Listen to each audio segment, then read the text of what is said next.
Every person has a story, but not everyone has a place to tell it. I'm Frank Swoboda. As a filmmaker for over 35 years, I've interviewed amazing people all over the planet. I want you to meet them. This week, the most interesting person you've never heard of is... Hi, I'm Erin Meuer, and I'm the most interesting person you've never heard of because I'm looking to restore sacred reciprocity and harmony in the world around us. Wow. Erin Meuer. I'm so glad you're here. I'm so glad you're here. This is incredible. You are my neighbor. Yeah. You've been my cosmic neighbor in so many ways. But also my actual neighbor. Physical legit neighbor. Yep, over where you live now. We won't say where. Mm-hmm. In Spokane, Altamontish. Mm-hmm. And then we lived just a couple doors above you, Johanna and I, and we had a fire. Yeah, a dryer fire. Right when we met you. And so you're like, oh, we're leaving for Wisconsin. Just for like take our house. 10 days or something. Yeah, and so we like lived in your house while we were getting all the fire completely destroyed, the smoke damage everywhere. Yeah, and so that was when it started. But now we're neighbors at the lake. Oh, thank goodness. The greatest lake that we'll never tell anybody where it is. It doesn't even exist in your mind. No, that's a miracle. We will talk about that. Okay. Don't let me forget because you manifested that. Oh, well, that was a mutual. Let's start there. Okay, let's. Okay, so we have had this awesome lake place. It was a miracle that we got this place. It's very quiet, that's my totem name. So quiet. Is Quiet Lake, literally. It's just the best. And so you had been up there a couple times, I think, right? You tell it. Well, the first time I went, I brought the kids and Drew, and we stayed all day, and you gave us all of your watercraft, and so we went everywhere. Now I haven't even done that much. When I'm there a week, we went out to, when I stay there, we went out to the rope swing, we went to every bay, we went to the campgrounds. Yeah. And even at the end of the day, Joe and I were paddling. Joe, my wife. Joe, your wife, who helped deliver both my babies. Oh my God. So that's a big connection we have. Incredibly important. So she's always been a critical part of transition and new stages in my life. And the lake was a new stage. And I remember paddling. She has. And we have been for each other. Yeah, you're right. Yes. And I hope we continue to be. Yeah, you are. It's just like we have that kind of loving contract between us. And I'm so thankful. She's really helped me transition to different stages in my life, like motherhood and then owning the lake cabin. But we were paddling back and I said, I can't get it out of my head. I know I'm going to be your neighbor here. And she goes, well, it will never be the cabin next to us. They're just never going to sell. Why would they? No, why would they? And I was like, well, maybe it's the Bavarian one down the way. Right. And I was like, I can't see. There's not many cabins on that lake. 19? 25. Yeah, 25 total. 19 on our side. If you count the ones coming in. Yeah. I think it's 25 total or less. But the other thing is, the people that had it before, Len and Stella, it was completely a hermit cabin, stuffed full of so much stuff. It was like a fire hazard for one. Oh. So much stuff that they had to carry up a big hill, 6 full truckloads of crap just to clean it out. Okay, so when they took it over. So they worked so hard on that place. Let's make sure your listeners really understand the severity of the angle here. Okay. It's either 100 and something steps up or a switchback down to carry it out on water. Correct. We're not talking about just loading a truck. And these people are 60s? Late 50s? Yeah, late 50s. I mean, 60s. that's they were working impressive. Hard. So it's 98 steps to the cabin on our steps that we share. Yep. And then it's from our steps down, it's 89 to the water. So these two buddies owned the cabin. What are their names? Fred and Gene and Fred. Yeah, because I have Fred's NASA cup. And we have Gene's picture literally in the pump house with him drinking a beer in the very pump house. These guys must have been drinking Polaroid. buddies. And so they they were drinking so buddies.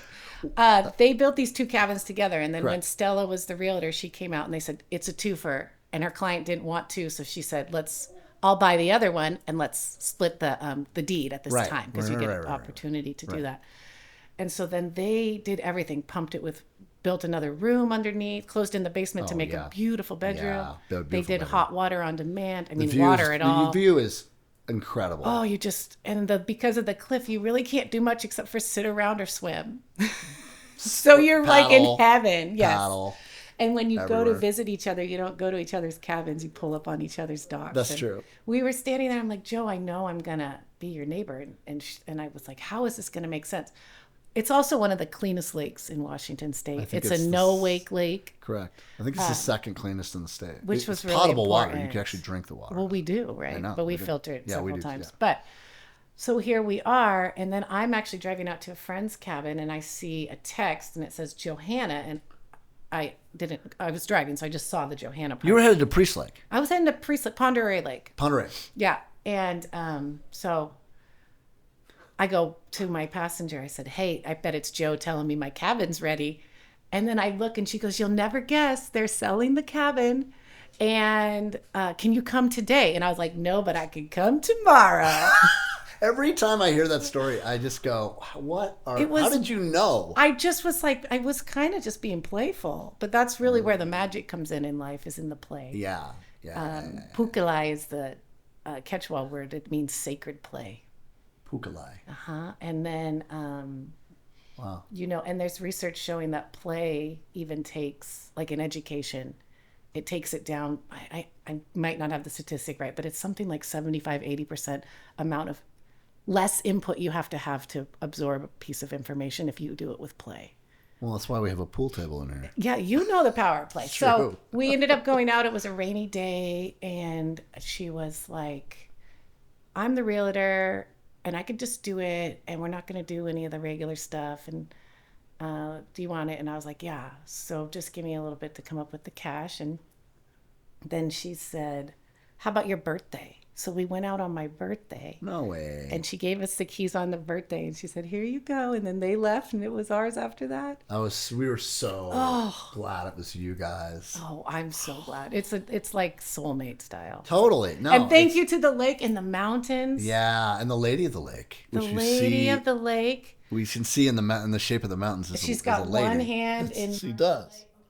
One hand in the lake. Edit that part out. One hand in the other sister lake. And then I always like to say, it's Yanantin, like the sacred harmony of difference with the woman on one lake. And I think that we are on the kneeling man side. If you look at it, it's like a man, and we're actually on the nutsack. That's not the first time I've been told that.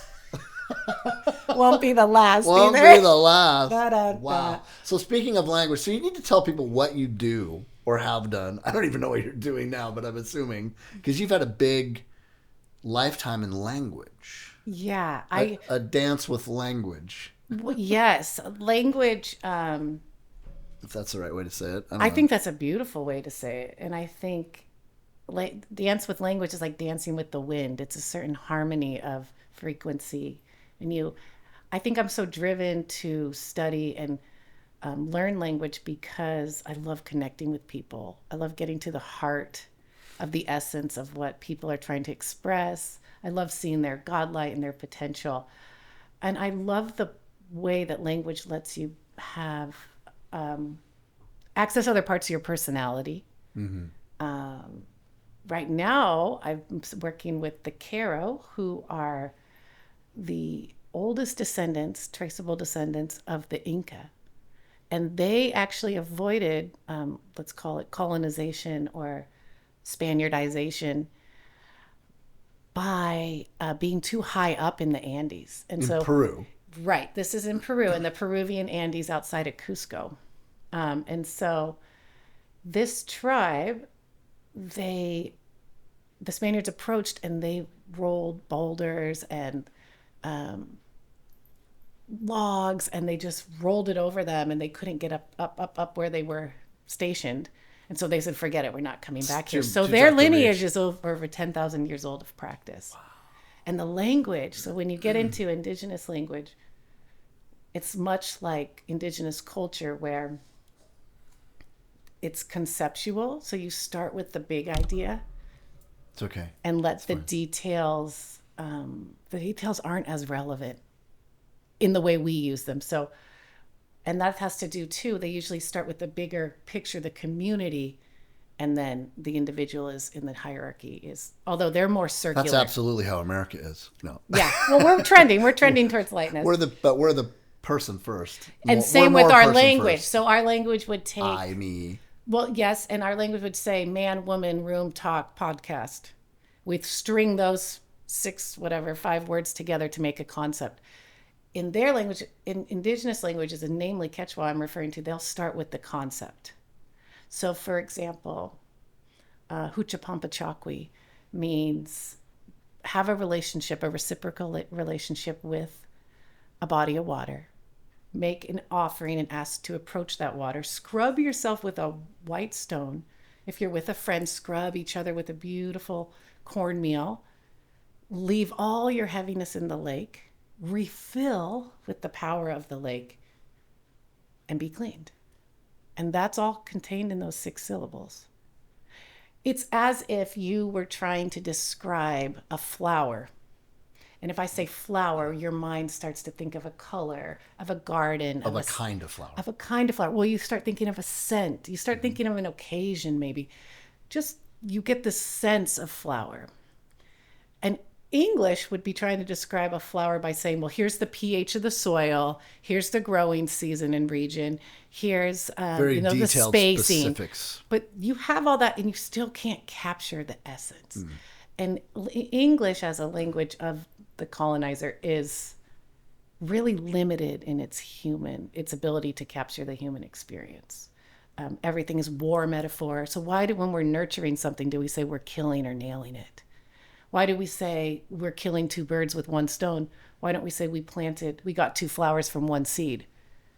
Right. And so a lot of English is us versus them. It's inclusive, exclusive. Zero sum. Zero sum. Tons of false binary. You're either good or bad. In Quechua, the concept of morality is not tied in the language. For example, in this practice, they view everything as energetics. Everything is energy, but it has no morality. In Western pop spirituality, we have this concept of negative energy. Negative is a loaded word full of morality. They just call it heavy, like dense. And positive energy is light. And so the whole purpose of these practices I've been working on with this group at their guidance is to transmute heaviness to light. But when you take the morality out of it, it becomes like a physics or a chemistry equation. And so you're not hung up on, well, he did this, she did that. The details don't matter. We're doing this transmuting. Wow. And so again, this whole idea of the concept supersedes my individual details. Wow.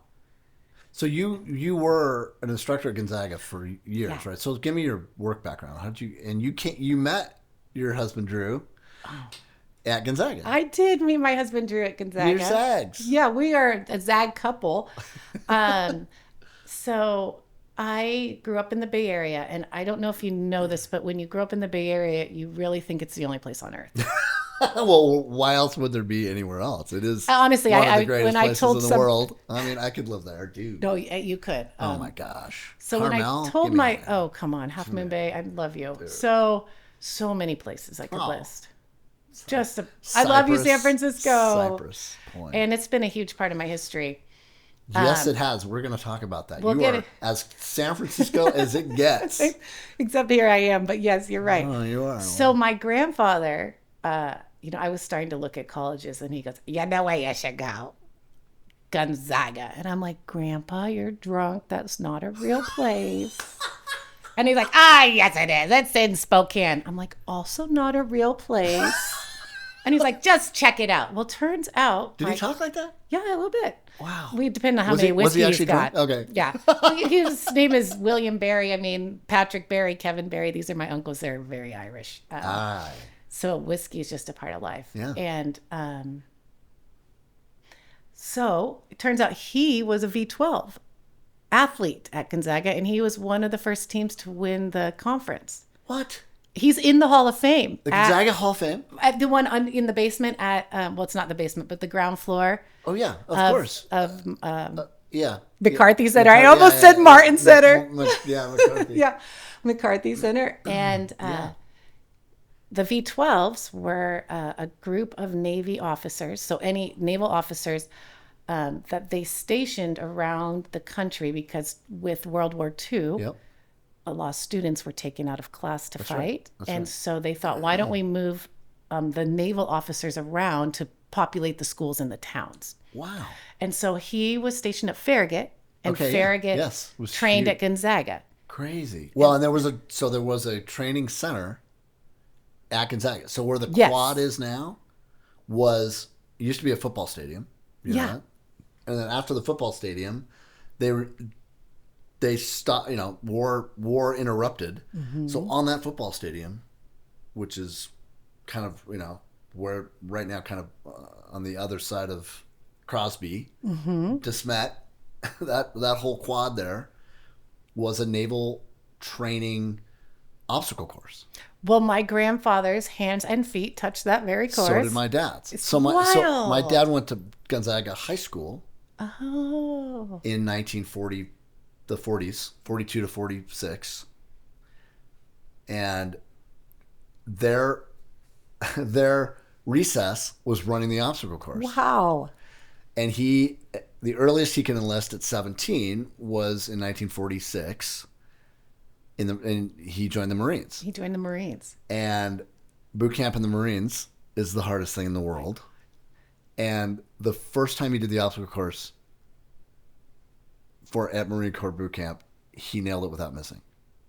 Impressive. Because he had practiced it every day. Because it wasn't his first At rodeo. recess. And the drill sergeant, who is the scariest person he's ever met in his life, who said that there were several of his fellow GIs that were plotting to actually murder him, and they were serious. Stops everything, pulls him over, and he's like, "Oh my God, I'm dead." He goes, "How did you do that?" He just said, "I don't know, I just did."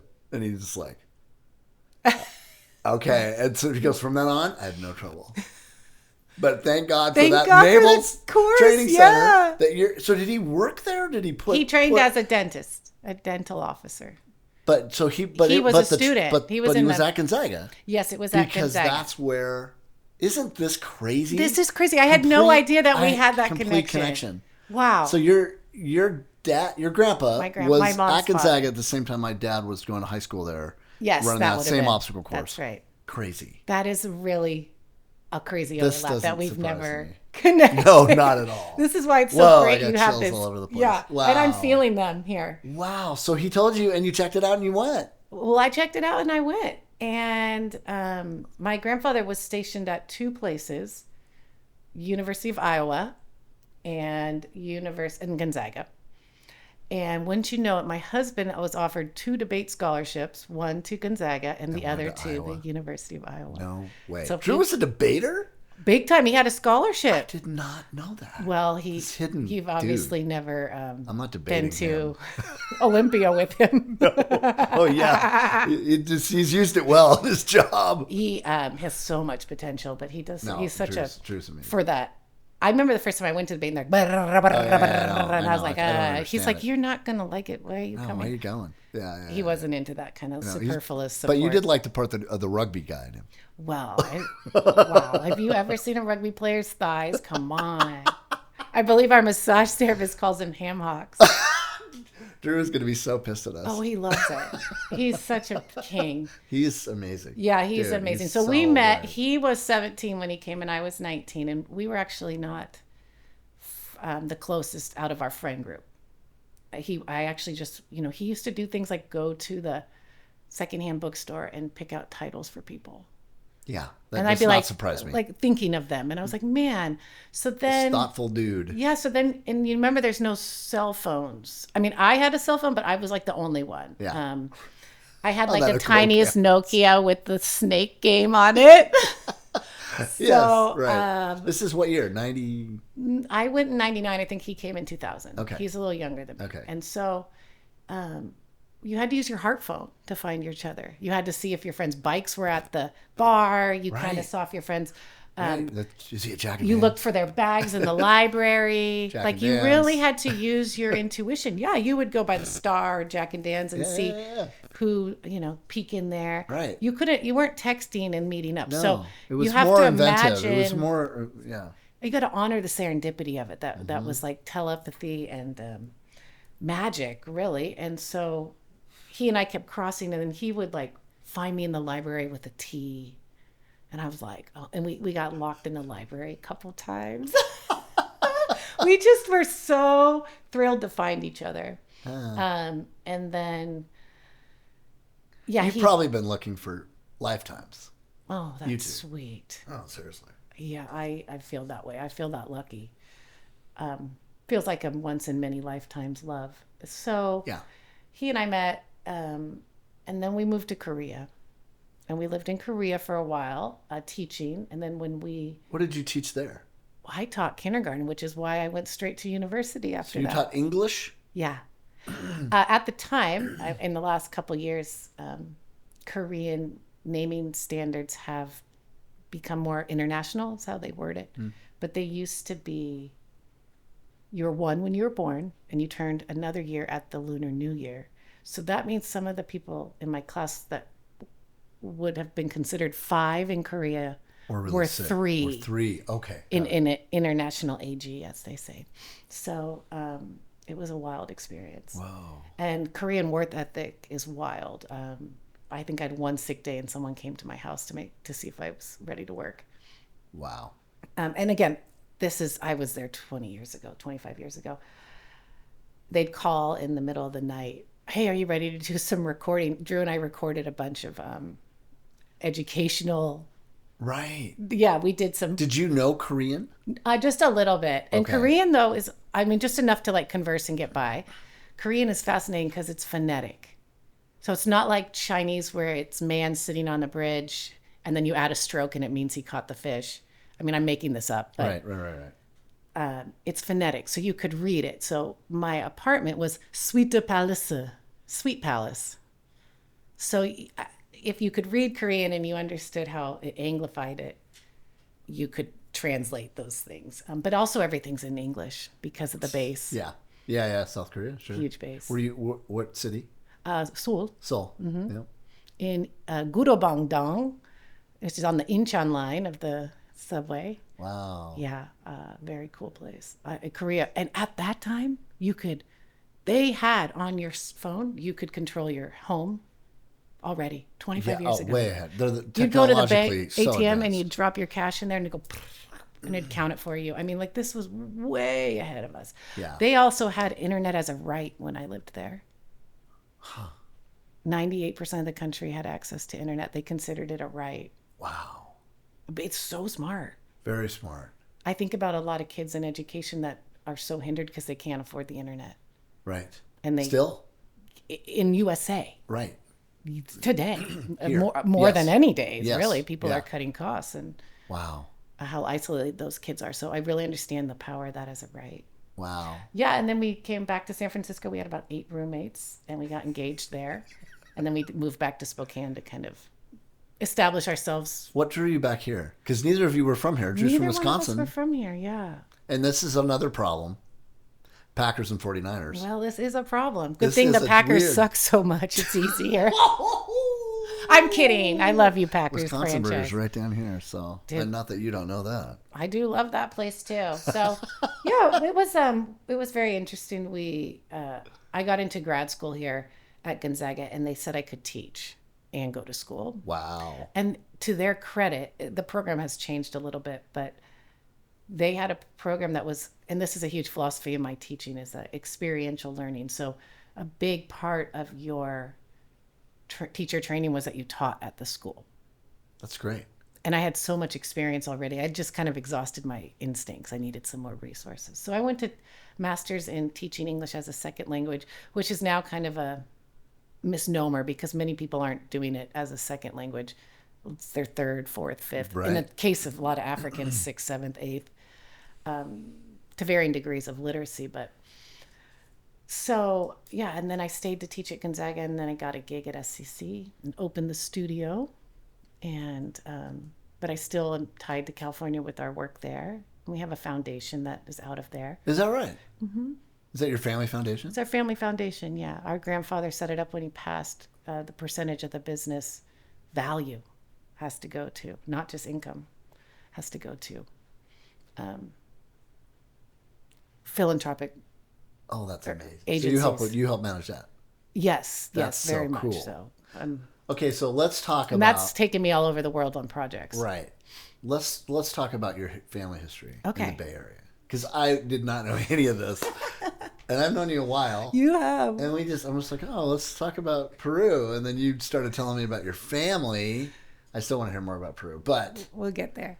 okay, take me through all of your grandparents from both sides. Yeah. Of your mom and dad are absolutely iconic. Is that a good word? Yes. They are.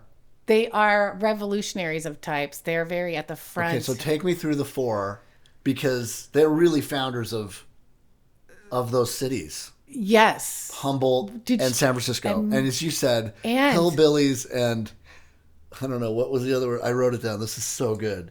Hillbillies and versus the San Francisco Yacht Club. Yeah. Those were my two realities. Those were my two realities. And San Francisco Yacht Club. And the St. Francis Yacht Club. Humboldt Hillbilly. Yes. San Francisco Yacht Club. That's Erin Meuer.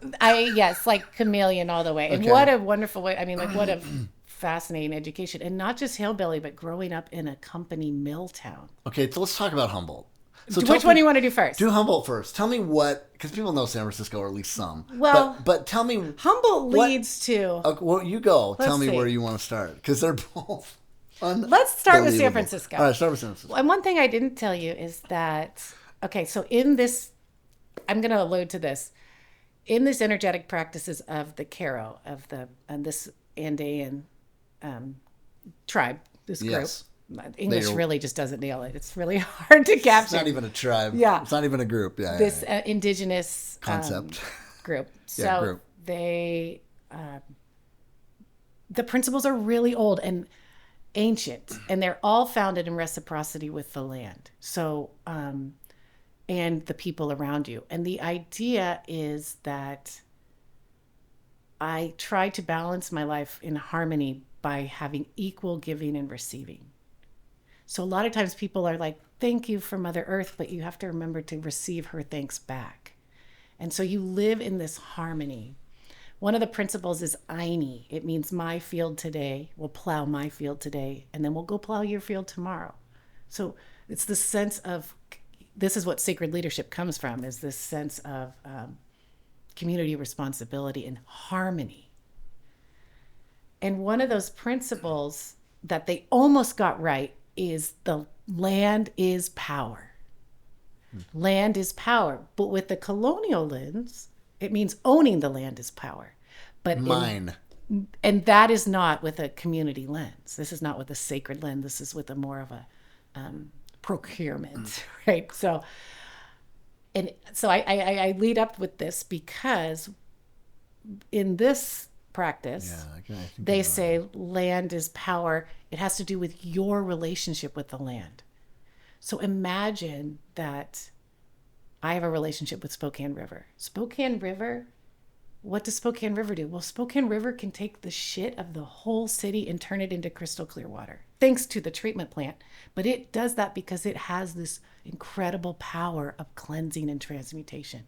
So when I want to help heal someone's body, to cleanse all their cells, to get the shit out of them, who do I call? Spokane River.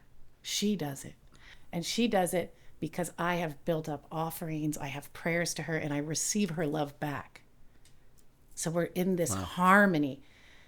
So and that's been going on in that river for 20,000 years. 50,000. Well, think about how powerful Spokane is. I mean, we have photos of the indigenous people to Spokane living along the river. Absolutely. When was the photograph even so common that you would take a picture of that? Right. And so, our tribes here didn't fall to the settlers until late 1800s, mid to late 1800s, which for the country is amazing. And from a linguistic perspective, to have the name of the tribe. 70s or 1880s or 70s, yeah. Yeah.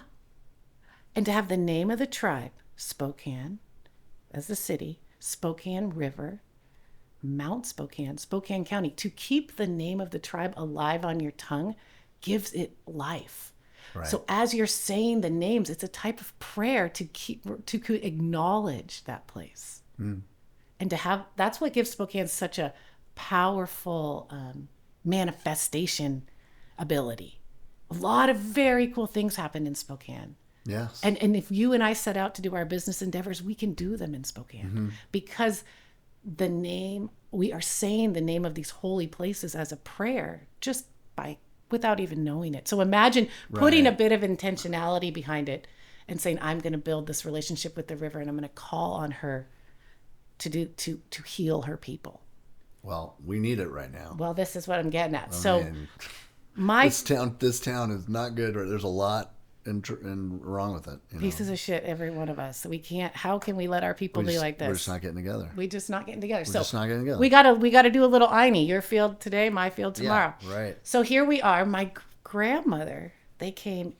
Her family came, and they actually owned Manhattan, and helped develop in Manhattan. New York. Yes, Okay, I left this part out. Wait a minute. Then which grandma is this? This is my dad's mom. Okay. Then they relocated to the Ozarks, also a very magical place. The Missouri Oak. They sold it. They lost it, and it's gone. It was out of their possession. But this is power. This is power. And so then they moved to the Ozarks, which is a very, very magical place where nature is very much running the show. For sure. And my grandmother moved west to be a supermodel, a model. Right. She was a model. Yeah, she's a model. She went to San Francisco to be a model. Magnin. And she met my grandfather, who was the only child and had a mindset of a mogul. Well, her brothers already lived in San Francisco as house movers. And so my grandfather, ever thinking, thought, okay, well, my brothers-in-law can really help me out. He had a really enterprising mother. My mother, Mildred Sabina. Sabina is a family name. This is your great-grandmother? Mm-hmm. She was a singer on cruise ships or wherever she could sing. They loved taking cruises. She was so glamorous. You have a sense of what just time? So much 20s? Fashion. Yeah, must have been. Something like that. Yeah. And so she had a beauty salon on Cortlandt, which is basically the southernmost part of San Francisco, Cortlandt Street, at that time, in the Mission. And she lobbied and helped make the cosmetology license a thing so that people could be legit in her industry. Wow. And she got the number 00001 cosmetology license in California. We have it framed in our business. No. Yeah. And so my grandfather's first business was he made a hair relaxing product for African American hair. And he would go door to door selling it. And that was his first enterprise. He was probably 10. Then he was in 13, he started running books. And he would be running the bars with his buddies doing all the gambling. He was thrown in jail several times for that. He was a bookie. He was a bookie. He was a hustler. And like 13 years old. Yes. Wow. In and out of the bars. But they're not I mean, this is probably Depression, right? Yeah, this is right. And this is the Barbary Coast. San Francisco still has an element of that pirate vibe. So it was very much full pirate vibes. And at this time, as San Francisco was developing, they started using eminent domain to remove houses to put the freeway in. Yeah. And so my grandfather bought up all the land south of San Francisco, where the airport is now. And if we have pictures in our office. San Francisco Airport, yeah. Yes, which is San Mateo County. Yep. San Francisco is funny because it's a city and a county. Right. And then just south of that is San Mateo.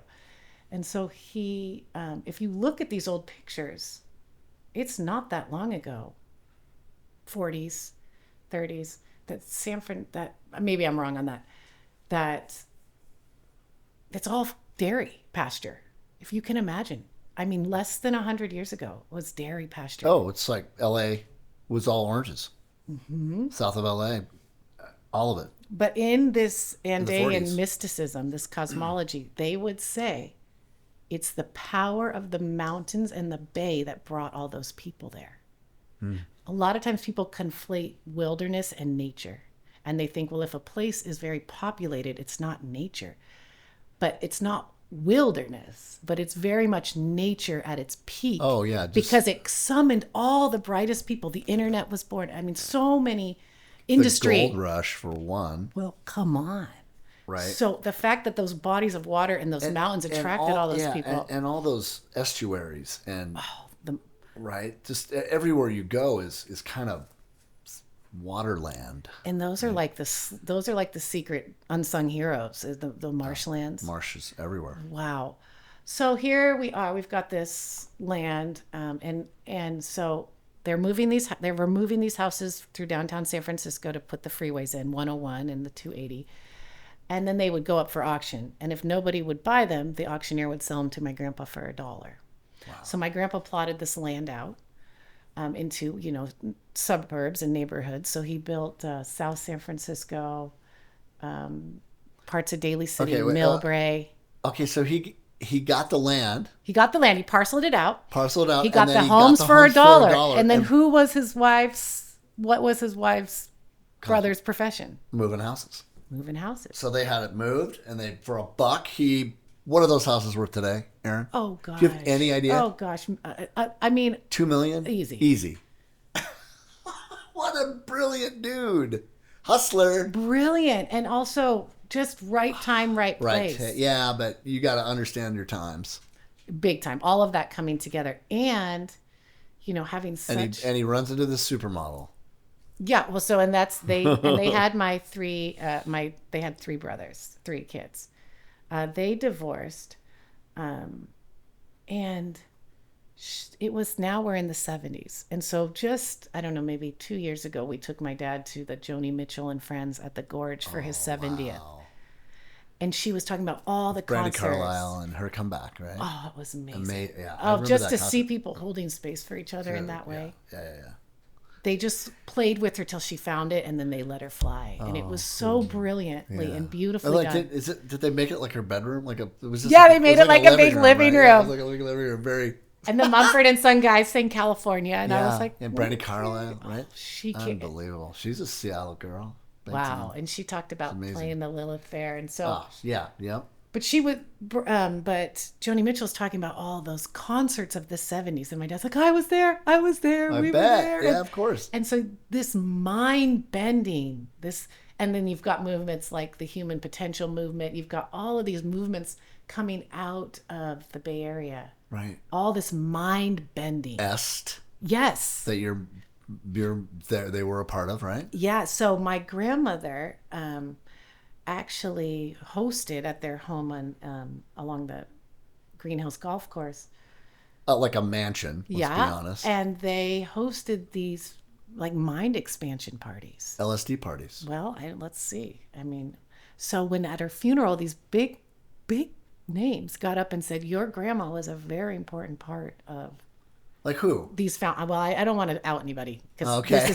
These are very public. Oh. I don't want. Wow. Yeah. Okay. So, these are like world-class organizational leadership groups. Wow. Philosophies that came out of these meetings of just being and letting your mind bend and going past what you can see, which was so revolutionary. Using more of the brain than we have access to usually. Mm-hmm. Yeah. So they were all, finding each other and being friends, and she hosted this space for them. Yeah. And so that... Wow. But then that meant, and then my dad and his brothers grew up with a lot of freedom, young.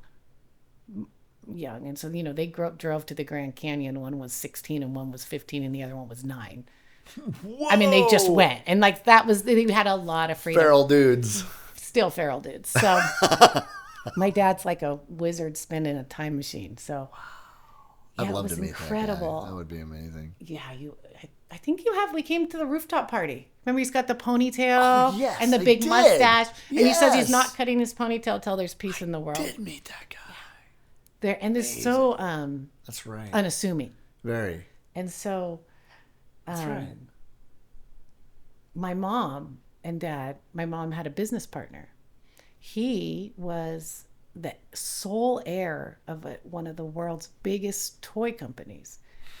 And he decided not to go to, I think it was Aspen or Vail, with 65 of his other family members, and the plane crashed. And he was like 15. So he inherited everything. Oh my God. You know, there was only as much guidance as you can give someone. So this was her business partner. And so they did a spin-off business of breeding and selling macaws, which through today's lens... Parrots. Through today's lens would probably be frowned upon. But at the time, Silicon Valley, everybody's doing blow, wants a parrot on their shoulder. Wow. Where are they going to source them? And so they Crazy. So my mother was and like, she's living where? Well, now they're living in Forestville, which is just outside of Garenville, just outside of San Francisco. Okay. And she's thinking, I need to get a place where I can raise these parrots. So on a whim, she flies up to Humboldt County, sees our ranch, and says, yeah, I'll take it. And at the time, it was a shack, and my dad has built it out. He's an incredible builder. Nice. So he left the family business, moved up to Humboldt. They started the bird business. And he tried to make an honest living away from his family restoring Victorian mansions in Eureka. So he's done some very notable ones like the Eagle House. Home of Ronald Reagan. Yeah, very. That was where he was born. Thank you very much. Well, thank you. Did you not know love that? your Did you not know that? Gosh, no, I didn't. Yeah, he's born in Eureka. Wow. Old school California. That is old school. Yeah. But Humboldt's a marijuana capital. Yes, it is. And I will tell you, if you want to meet a true revolutionary, meet a guerrilla farmer. Guerrilla farmers are taking on the risk. Yeah. They're working with the land. They are, unifying the people. They're bringing the medicine, the healing of the nation. Really, now that it's legal, you can really track how people's minds have opened. But it wasn't safe. And having lived... It wasn't safe because the government criminalized. You're so criminalized. So we had camp. I should have worn my no dope shirt. I had one. You should have. I really... Camp stands for Californians Against Marijuana Production, I think.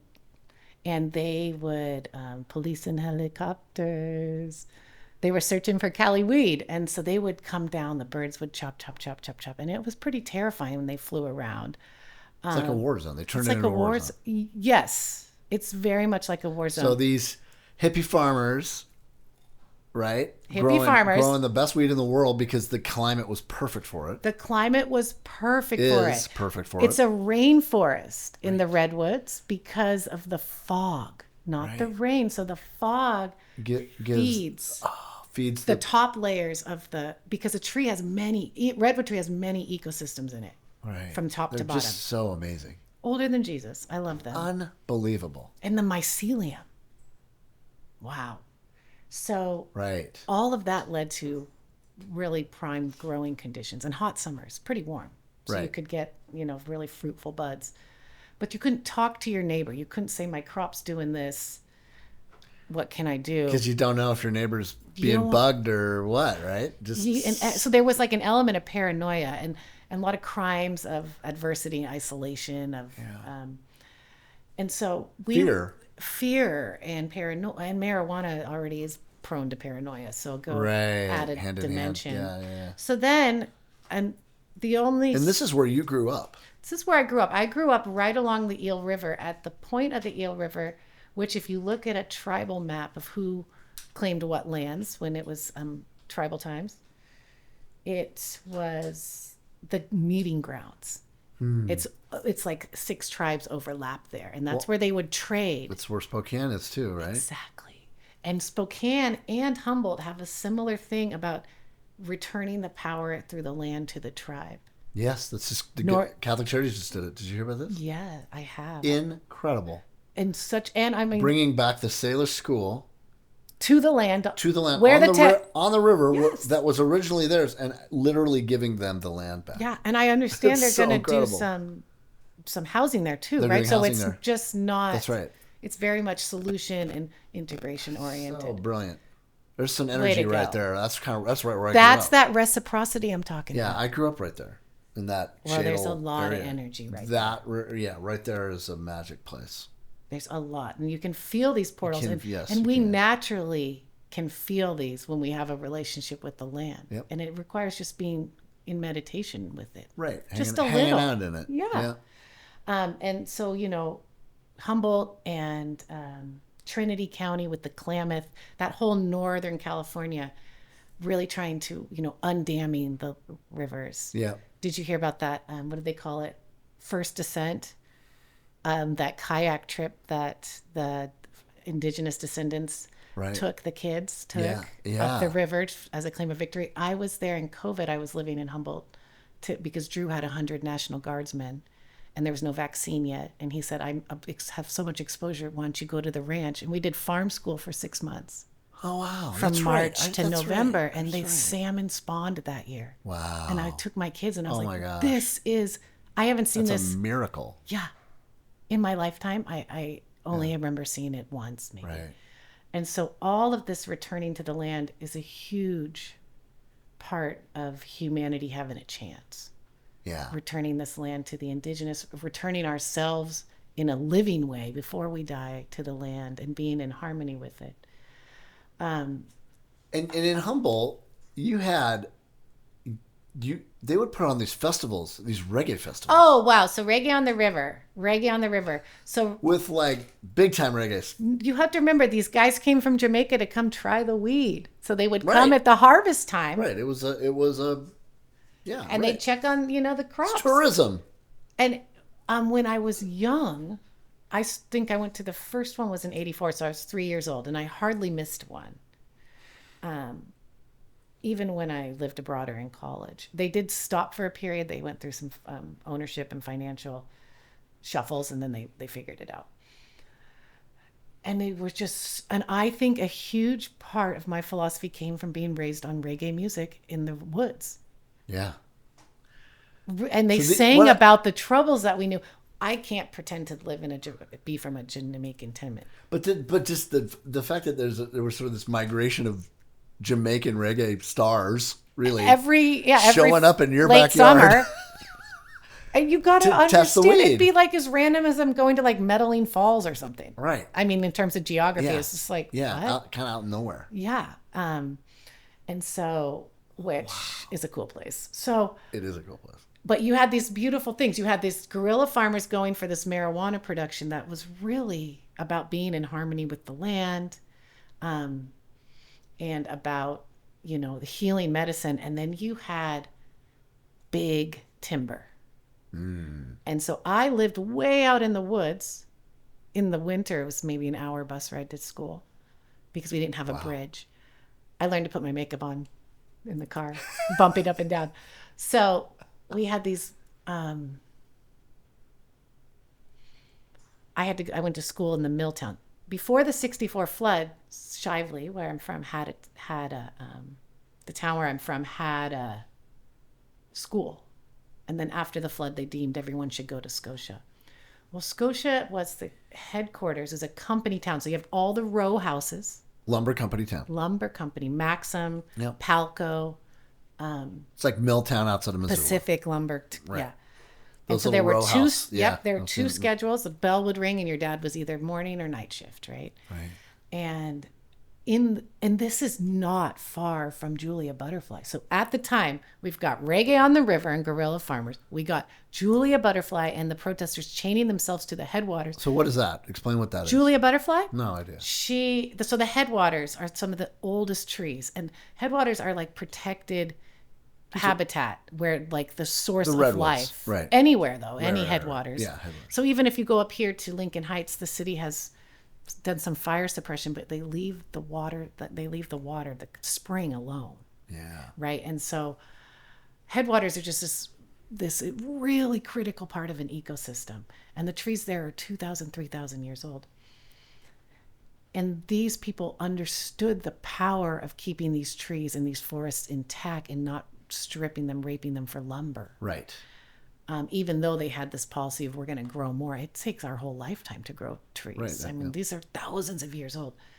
And then in school, they would come in and say, oh, you heard about the headwaters. Well, they're just too old.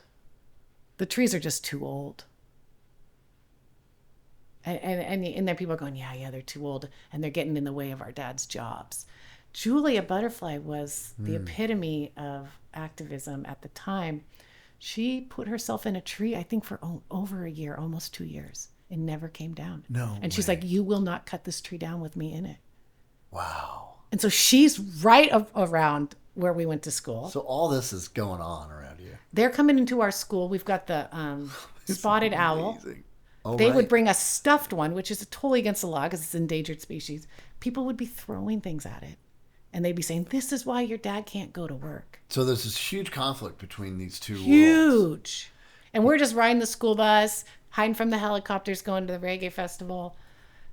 But, we're growing all our own food, our own orchards. Where I'm from is an apple orchard. There's some apple orchards that are over 100 years old, and there's hundreds of varieties in this little part of the county. That's where you and Johanna have a very similar kind of background in growing up, because you were both she's didn't have sugar till she was 10, and it was milk from the milk lady, and they would press apples and make apple jack and whatever. It was just a big hippie kind of group that in Idaho where she was. That's right. And same kind of era, same vibe. So I really relate to I really relate up here. Yeah.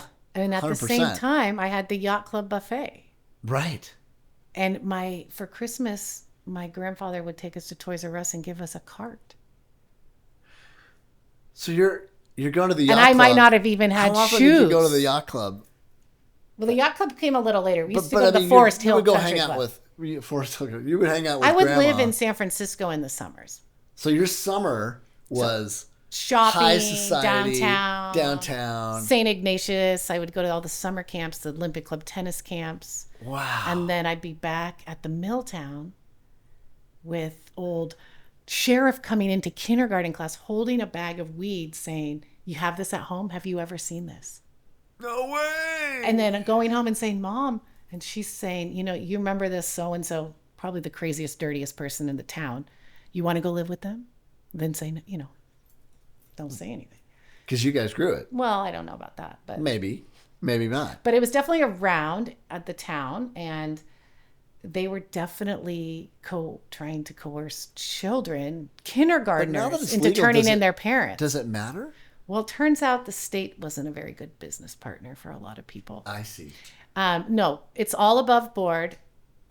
It's just that the economics haven't shaken out for people. Gotcha. But it is all above board now.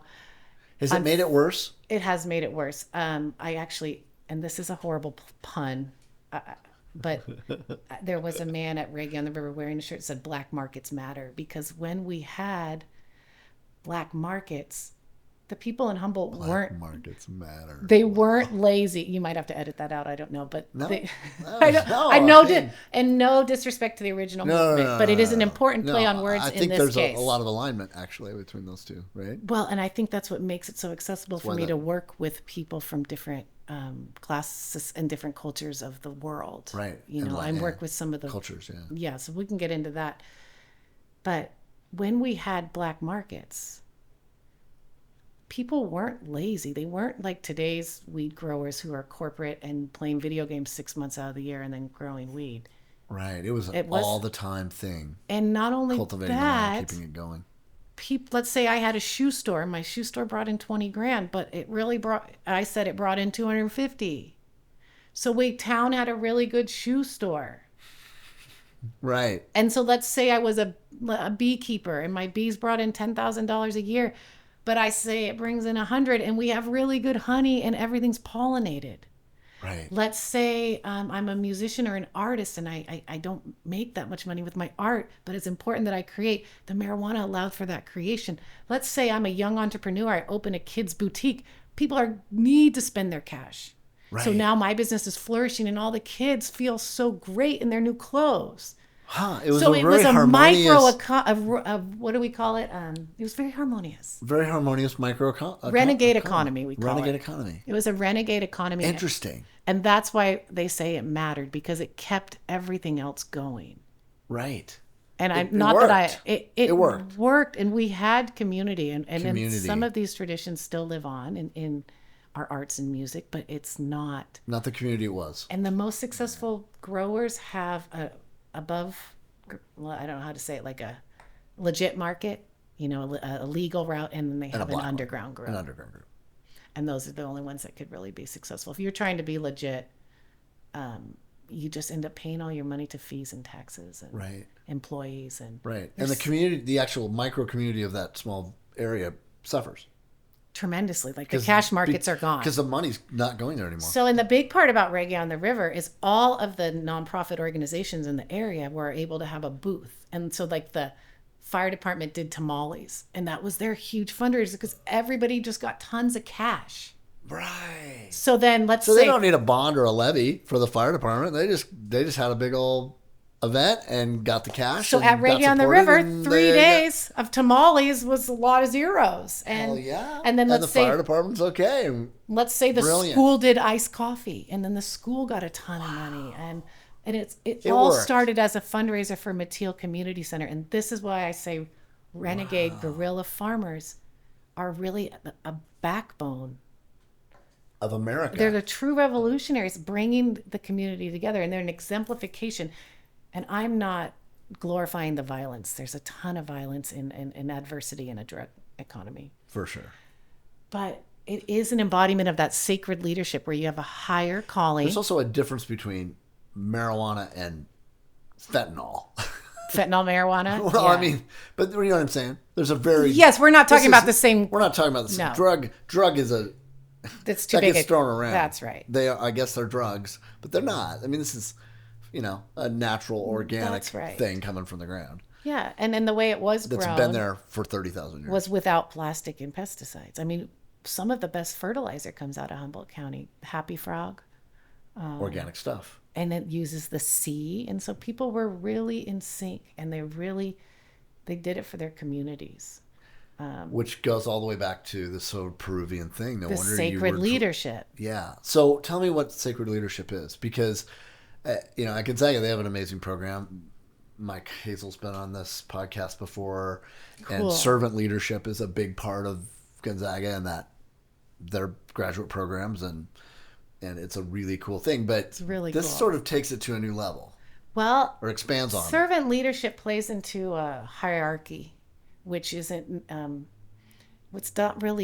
doesn't really capture the essence of how humans work naturally, and it doesn't capture the wisdom of how indigenous matriarchal communities who are extremely successful in their own systems, as well-meaning as it is, as attention as it is. Well, and really we've moved past intention. We're in the era of impact, and so we have to really examine how things hit, and that's what we address. And it's okay to say you had great intentions, but we're evolving, and that's exciting.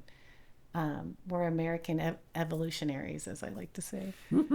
And so this idea of sacred leadership, well, let me just preface it by saying the Incans were the most genius people. They figured out how to work with the environment.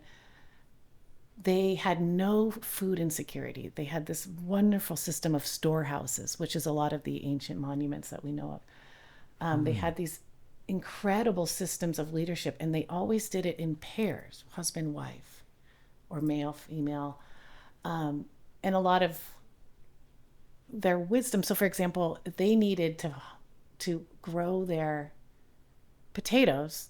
They found a way to use gravity to get water all the way from the mountains down to the valleys, just with a series of canals they built, right? So they're not... That's what we do it at the lake. Well, we're bringing water down. Yeah, that's right. Gravity, up and then down. Gravity's doing it. But in leadership, so this idea of sacred leadership that I'm examining, and this is me just putting things together. The first pillar would be a really strong sense of something bigger than you, right? And usually a higher power, or being guided by spirit. And I think that describes what they're getting at in this organizational leadership. Mm-hmm. The second component would be this commitment to community and togetherness, right? And so I don't do I act in the best needs of the community. It's not this concept of shareholders. The concept of ownership is very cultural. And so to even understand this, you have to break apart your biases around ownership. Well, I mean, this. So like shareholders versus community. The native tribes here have no idea what that even meant. Like, how can you own a land? How can you own a land? They still don't understand it. It doesn't make sense to them and culturally. No. And so it does in a hierarchy where this Correct. is why the word servant should be probably reconsidered, because there's a master, a servant. This is old colonial hierarchy. Yeah. And so we're actually saying we're putting you above us. But in these models, they're concentric circles. They're concentric circles. There's no hierarchy. We're overlapping and we're letting each other have. So these bring their own contributions. You don't have to fit into these columns to get in your hierarchy.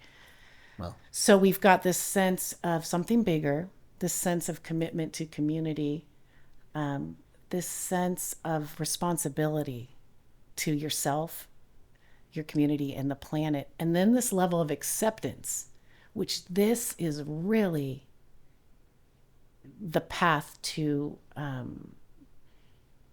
not having a supremacy mindset in your organization, is acceptance. I accept where someone is at, what their skill set is as if it is as important as my own. right. And so I'm not saying in servant leadership, you're saying, well, there's these people who are beneath us who need to be up like us. I'm really oversimplifying it. No, so I get please it. don't let me do it Yeah. injustice. And it is a tremendous concept that has really helped people. But we don't need saviors. We need people who are sacred community holders. Right? And so we're doing this all with this sense of, actually, you're as important as me. Well, I don't have to be below you That's to kind bring you up to me. What I've You just, embody I think, it. instinctively done. You know, in like this company that I have. You embody it. Cameron, kid at GU, intern for the summer, has some really good skills, has a ton to learn, but he is like from the minute he got here working on critical stuff. And we're like, Let him have it. absolutely. That is I'll so work a little powerful. harder to help get that there, but that's why I'm here. I'm here to make him great. Well, imagine trying to put and him into a he's brought box. us so much in 2 weeks. I mean, a month. Everybody here's got that, like, It's because you hold that amazing- container and you let them bring themselves. Yeah. And I mean, overlap where they overlap and and- be independent where they're and in my independent. business, I don't know, like, what's cool. I'm 58 years old. These guys do. That's for right. depending on who the audience is, Yeah. we're telling stories to different audiences all the time. And I cannot serve an audience of 20. Sorry, but these guys can. Yeah. So it's that kind of dynamic piece. Absolutely. Every person here brings as much as I do. Big time. That's why you're such a leader in the industry and in the communities, because you are making a space where that can occur. And so now you've got these overlapping circles where no one is trying to fit in your boxes to meet your... I think that's probably true. I haven't kind of thought of it, but I've had so many people. You said it today. You're like, how do you get all these cool? How do these people get here? How do you get the coolest I'm like, people? I don't know. I really don't. It's an energy thing. Yeah. It's an energy thing. Yeah. And you embody that, higher power, that something bigger, that sense of community, that sense of responsibility, and that acceptance. Well, and we've had a lot of people come through here that end up going, I used to be really like almost hurt when they left, and I'd be like, oh man, I'd worry about me. And now I'm so excited when we just call it graduation. Exactly. We have a graduation for them. And same at the Lotus. It's like, cool, you're going to go do some amazing things. I don't know what they are. I won't get to see them, but you got enough here to take you to that next thing, and it's the best. It's the best. It's the best. And nobody I'm is running into them, nobody's years later serving and see what they're anyone. doing. No, they're all doing killer. We're I mean, all every person that's moved weaving on. this tapestry together. We're Right. all important threads. Right. And now we're going to take this magic carpet and Right. it might take And you on another It's ride. happening because beyond me. I mean, this is happening because it's supposed to. There's something bigger. That's bringing the all this. sacred There's no leadership. accidental meetings or connections, right? And that's the sacredness of it. Yeah. And so you can honor the sacredness because you've been intentional about the size and structure of this place, and about being flexible about how you fit in. So how long did you spend? You just were recently in Peru. Yeah, How long were you there, and what did you? about I know 3 weeks. this is 10 podcasts to tell me what you learned, but what did you take away? What were the day you left compared to the day you got there? What was different, and how long were you there? I was there about 3 weeks. Sorry. Probably felt like 3 months. Oh, and Peru is just so spectacular. You know, the quality of food. They have, I think, 1,200 varieties of potatoes on register, and they probably double that. They don't allow any GMO. Right. It sounds like Sardinia when I just was there. Oh, it's a similar vibe. Yeah. Very. And they live forever. Yeah, and they work in harmony with the land. But there is discrimination. I think what's amazing about Peru is that the conquistadors, the Spanish Catholics that came and settled, they actually the indigenous Peruvians at the time thought that they were practicing the same practices because they were praying to the heavens, and a lot of power comes from the heavens. And what's fascinating about the Incan architecture is they can get a stone to fit and sit exactly on a natural ledge. They never dug foundations.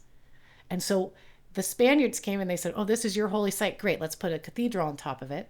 And then there'd be an earthquake, the cathedral would fall, and the Incan remains would stay, and they'd build it again. And that's a really great metaphor for how Catholicism exists in this indigenous practice. So when they greet each other, they'll say, I'm under the permission of Ave Maria Purissima, right? So under the permission of Mother Mary, the purest, the highest, coming from the mountains of Asangate or whatever mountain, they'll name their place, and then they say, I come here and this is my name, right? And so wow. You have that structure of those two things existing. And I ask myself, if the Spaniards didn't have that much power because they were in cahoots with some of the most energetically proficient people in the galaxy. Oh, yeah. Right? Well, you wonder. So what happened first? I mean, there's always been talks about that, just with the pyramids and everything, right? But the whole thing about this Aini we talked about, the last two, the last sons of Atahualpa and Alhuascar, I think are their names. They were brothers. They had no children, so no one to pass this legacy on to. And they were constantly jockeying for power. This isn't like the sacred leadership that's traditional in the Incan practice. And they were able to be tricked by Pizarro. I believe one was the Spaniard. Yes, was flattered out of into the countryside, and the other was pulled. It was entrapped and somehow, and through flattery and this pretending to work together and be interested. Oh, I want to give you the power, kind of thing. That's how they took over. Is that they divided them with ego and greed. Because they were way smaller in terms of numbers. Oh gosh, and in terms of power. Yeah. And might and being able to work with the land, and they shouldn't have, but they took over. And so those two brothers were banished to the underworld to teach all of the beings of the underworld Aini. And when all the beings of the underworld learn Aini, this sacred reciprocity, this balance of giving and receiving, because in the eyes of the tradition, they were just taking. Right. They didn't. It was out of balance. It was out of balance, which is where we are today. Yeah. And so there's a lot to be learned. And so when they teach Aini, their 500 years of darkness will end. And that's coming up like 2030. So the whole premise of these principles that I've been working on in this, in these intentional groups that we have, in the meditation groups that we have, in the healings, the workshops that I do, we're attempting to get the vibration of the planet to a place where someone of the fifth level, because right now we're in third level, in fourth level, can emerge as a leader. And so In this tradition, everything has a living force field. So you have an energy bubble around you, and I have one. And the reason we can talk is because we can merge ours. In the third level, let's talk about the second level. That's 1 + 1 is 2, right? In the third level, we have 1 + 1 is 3. We have man, woman equals child, right? We have the Holy Trinity, which that would be the mother, the father, right? So they would have that balance of the mother, father. It would never be just isolated to the male. But so we have the Holy Trinity. In the fourth level, which is what this practice is claiming to train people in, 1 + 1 is 4. And so when you and I get together, I take, let's say, half of what I have and put it in the middle. And it might be 10. Just look, and 1, 2. Yeah, and then you take half. 1, 2. And now we have 4. 1 + 1 is 4. Yeah. It's us and everything we have. And it's not Share. that I'm saying I'm putting $20 in and you're putting $20 in. My half might be 5 and your half might be 100. Who cares? But we're putting it in. Right. And so we're creating this energy. And every city has so one of the most genius things about the Incans is that everything is a mirror of itself. The human body, instead of having chakras, they call them eyes. And if you study an indigenous language, you have the opportunity to not just cognitively perceive, but you can feel it with your heart, even if you don't know what the words mean. Mm-hmm. You can feel it in your belly. Mm-hmm. You can feel it in your tail. You might have some psychic perceptions about it in your ether. They call them eyes. So you have your tail eye, your belly Not chakra, but same spots. Same spots, but kind of slightly different function. Very similar spots, except for you have one at the tail, one in the navel, one in the heart, one in the throat, and 3 magic, mystical, and cosmic eyes. So they actually call this your 7th eye. And wow. Every energy center corresponds with an element, let's say. So the tail goes into the waters. The belly goes into the earth, corresponds with the earth. What do you think the heart is? The sky. The sun. Yeah, the sun. Mm-hmm. So your throat is wind, moon, and stars. Your third eye is or your 7th eye, your conscious eye is the conscious naui is the cosmos. And why is that important? Well, that is where I pull my power from. Imagine I'm a singular human trying to support a group of women in intention. There's only so much I can do. But when I train those women to pull from their feet from the trees, to pull from the water, now I'm supporting with the power of Spokane River. And she's the vessel for their healing. I claim none of it. I just am a conduit. Right. You're just a step in the... And every center has a color. And you work on building your energetic force rainbow field. Yeah, basically. And this is a source of power and protection. And this allows you to transmute heavy energy. Humans are the biggest creators of heavy energy. Dense, heavy energy. But guess what? The elements love to be fed heavy energy, like chocolate cake. So when I perceive heaviness in the room, I can use my stomach eye, my belly eye, to send it into the core of the earth. And now the room gets lighter. But how does it get lighter? Well, in pop spirituality, we have this concept of letting go. And so much is focused on letting go. Just let it go. Release it. And this one is also a bit of a colonial catchphrase, but it doesn't serve me. Right? We're trying to get rid of that hierarchical language. One of the ways you can get rid of that hierarchical language is try to remove any word that carries judgment. So if I say, this isn't good, I'd say, this isn't helpful. Right. This isn't accurate. This isn't efficient. And you choose. Those are not the same as good or bad. There's no morality. Right. I'm talking about a functionality. Right. I'm reading the functionality. So you become proficient in reading the energy, not reading into the energy.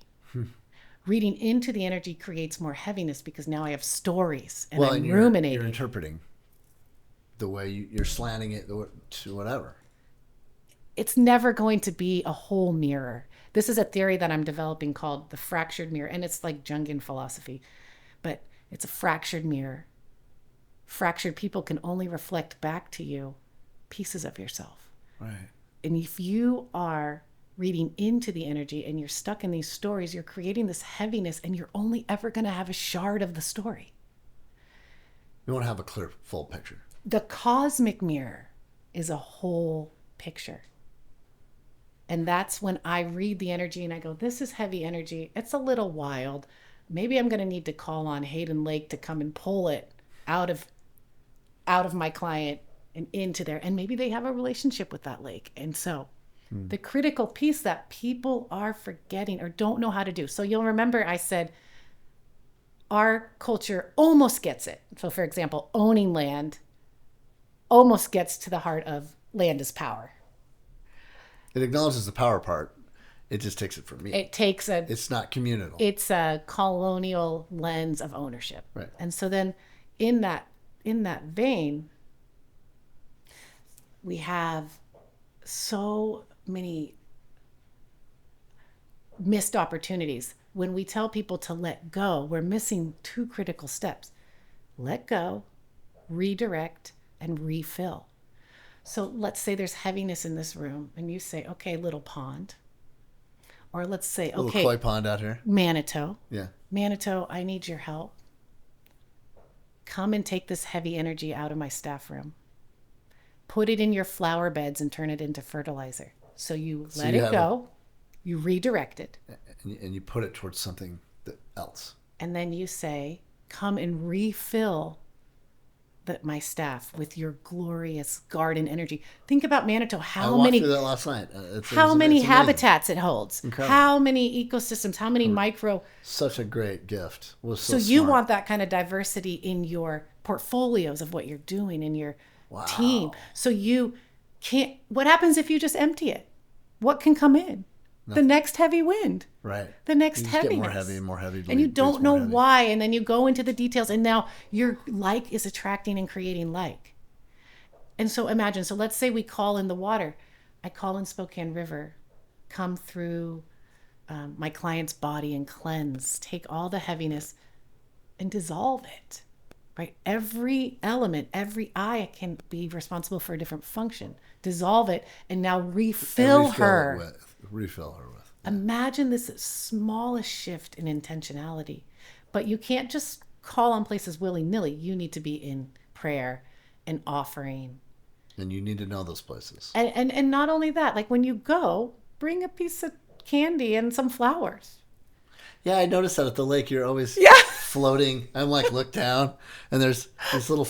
I'm like, what is that? It's like a little something in the water. What is it? And there's this little group of flowers just floating along. Oh, Erin was there. Because I need to. That's why you do that. Well, imagine going to I Grandma's house so cool. and not bringing flowers. Yeah, right, or something. And imagine going to Grandma's house and not eating the cookies. Oh, yeah. That's what happens when I go and I give my gratitude list and I don't take a minute to receive the gratitude others have for me. Yeah. Eat Grandma's cookies. Right. Become fat with being thanked and loved. Wow. You're blowing my mind. And so this is really the way that we raise our city's vibrational bubble so that we can foster an environment for that kind of leader to emerge. I'm just so grateful that you're here. I'm so grateful I'm here. Spokane has a lot. Like, you could be kind of anywhere, but it needs you. It needs all of us right now. We're going to do it, Frank. Oh, I know. We're going to do it. I know. Everything we're working on right now is all around these challenges. Every story we tell almost literally is food insecurity, homelessness. We need more housing.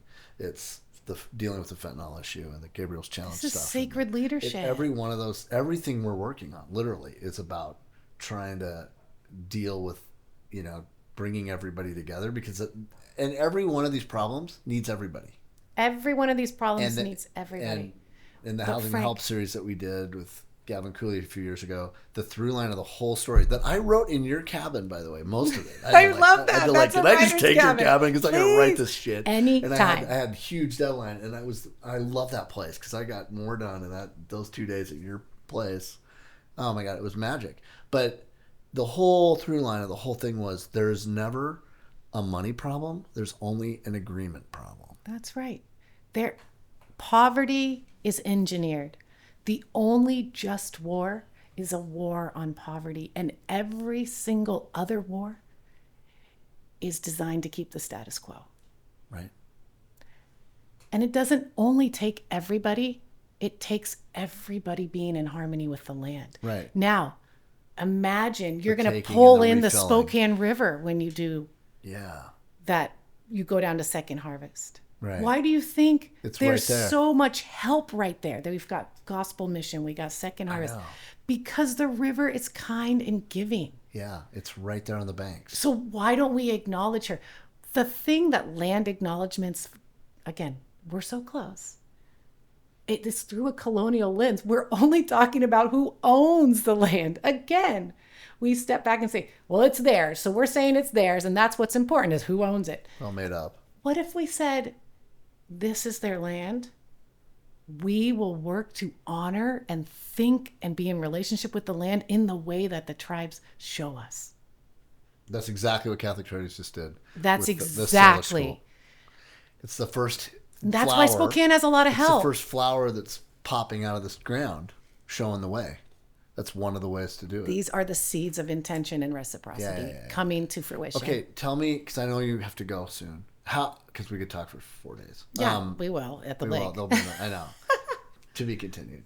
But you have a place called The Lotus? The Lotus Spokane. Okay, tell me what that is and how people can hang around this energy of yours. How do you help with people and how can they get connected to it? And you have a podcast too, right? No, you're I not. don't. Well, I thought you were going to do one. Oh, well, at some point. But Okay. we're doing a lot more action these days. Okay, good. The Lotus Spokane is not exactly a co-op, but it's a wellness center where people run their own businesses out of there. And so right now we have beauty, we have dance, we have massage, and I'm doing intention and meditation. And I also online, I'm going to be hosting, I'm not calling it a challenge because that's colonial language. Yeah, I'm not sure. I'm not going to just mindlessly incorporate war and struggle because Yeah, that's that what is in that word, yeah. I'm calling it a meditation collaboration for inner and world peace. So that runs 8 weeks. I'll do another one September, October. So you want to sign up for that. You want to find out more information about that. It'll be at the Lotus Spokane on all platforms. So the web address is? The web address is thelotusspokane.com. Oh. And then you can get in touch with me there, or you can follow us on social media. But right now I'm training people in these meditation concepts, these practices. So how do we create peace within ourselves? Because peace in the heart is peace in the home. Peace in the home is peace in the community. Peace in the community is peace in the town, is peace in the nation, is peace in the world. It all comes back. Now, this isn't accounting for, trials of adversity and privilege and whatnot. This is just an energetic truth I'm speaking. So I'm training people. How do you work in harmony? Imagine me trying to empty and refill on my own cognition, right? But imagine me doing that in harmony with Spokane Mountain. What does that do for my power and my ability to be at peace and to spread that peace? So I'm training people in these practices, and it starts with the self and how to become a vessel between heaven, your inner world, and the underworld, the upper, middle, and under. And then to go from there, how do we turn that into world peace? And a really important thing that is also worth mentioning is group heaviness. So war, famine, politics of fear should not be taken on by singular people. Group heaviness, creating events need groups to transmute it. So what we do is we work on ourselves, and then we pull that onto a planetary level as a group in the call. And so that that's something I would love your listeners, if they're really interested in that, in bringing peace to the world. Let's do it through our own hearts. It all starts at and then as a with group. each person, yeah. And it starts with us being in harmony with the land. Go into your yard and just, I have this term called reciprocal breathing. It's not my concept, but that's what I've called it. I exhale my offering. So it could be heaviness if I'm heavy that day. It could be love, could be dreams, could be illness. I offer that, let's say, into the tree. And then I breathe back in the tree's offering. Wow.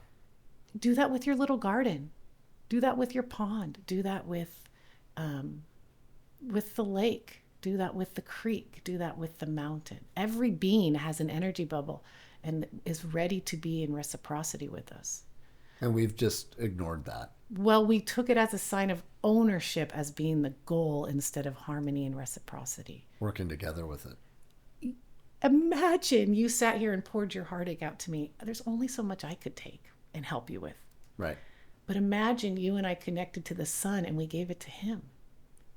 It will never burn out the sun. Don't let it go. Let it go. So release with it. Release it somewhere. So release it. Redirect it somewhere. You find yourself with heaviness in your heart. Don't just let it go. Say, Father, Son, come and take this heaviness out of my heart. Send it up there as an offering of love. My heaviness. This is hard for people because of the positive, negative energy concept. But true. This is just density. So I'm sending it up there. And then I say, refill me with your light. Then my heart becomes a golden orb. We need more golden orbs. Yeah, we do. Let the spirit move you. Let the world around you change you to be more like it. What do you love about Mount Spokane? Well, it's so dynamic. It holds a snowpack for a city. It has huckleberries in the summer, the wildlife. Imagine that. We see it everywhere. Imagine that in your office. Well, it's funny because we kind of have this here. You do. I always tell people I manage a national park here. It's true. I mean, this whole place is kind of... But it's not just for aesthetic pleasure. That's a source of power. Not. Well, and it's true and because peace. This koi pond we have that we actually put a lot into is so powerful to our team and to our clients, and it's amazing how they just draw to it. You know, the favorite thing for it's the our first clients place I to do is, stopped. do you want to feed the fish? You know, you want to feed the koi, and they're taught. I find myself like I just need to recharge and just go out there and just hang out with. And pretty soon I'm like, I've been out here 15 minutes. Like I can't believe the interplay between them, and we just hatched a bunch of baby koi. So cool, Frank. It's just like I sort of don't really understand it like this, but this is super helpful. So imagine bringing a little bit of intentionality and offering your breath to your pond, and then breathing its love for you. Yeah, let it be thankful to you. That's the hardest part, isn't it? It's let's call it a new practice. That's the part, hardest has a morality to it. That's the part where people... We're out of practice. We're just unpracticed. Just unpracticed. Let's just call it that. We don't do it. We're unpracticed. Right. It's a new practice. The receiving is the... Frank, if we're going to make it through this, we have to learn to receive like our lives depend on it. Yeah. We can't be endlessly giving. Well, and alone without being in harmony. You know, we filmed so much lately down in the streets of Spokane, and the homeless problem and the fentanyl problem and all the stuff that's down there, and this group of people that are struggling all the time. And we have the largest overdose death rate in America. Yeah. Spokane. We have one of the highest homelessness problems and unhoused people populations in America. And those people, so many of them have not received. Because we have a hierarchy. Now we circle back. Yeah. Of who is worthy of receiving. Right. Right. But what can we do personally? We can learn that it's not just me admiring nature that makes the nature great. This is like men saying, the fact that I think a woman is beautiful is her worth. Right. It's the exchange. It's us meeting and giving in the middle. Right. Emerging our bubbles. 1 + 1 is 4. Not you floating above me saying, I pick you, you're the prettiest. Right. And that's my worth. Right. So 1 + 1 = 4. 1 + 1 = 4. And we're trying to get to 1 + 1 = 5 so that before the end of the age of darkness. What's 5? Well, time will tell. I don't know. It hasn't been revealed yet. I'm on this journey, Frank. Whoa. We're not there yet. Okay. We are in the 4th, though. And so Part of our job is to figure out in the city what are the sacred places, like along the river where Catholic Charities is giving back the land. You can just feel it. These vortexes, the lake that we're at. The lake where there is a definite vortex going on there. So when you admire, which is not a surprise. That's why you ended up there. She chose me. All of that's because of her. Totally. All of this is because of Spokane Mother Earth. Yeah, right. Wanted this for us. Right. I can't take any responsibility for it, but I take responsibility for how I use it and how I help people with it. Right. And that's sacred leadership. And thank you so much for having me. Yeah. Thanks, Erin. MIP Podcast was filmed at the studio of Corner Booth Media. Please sure to like, subscribe, and follow us on social media. You can also listen to us on Spotify, Apple Music, and anywhere podcasts can be found. We'd love it if you'd rate, review, and subscribe to help our podcast grow. Be good to yourself and stay interesting.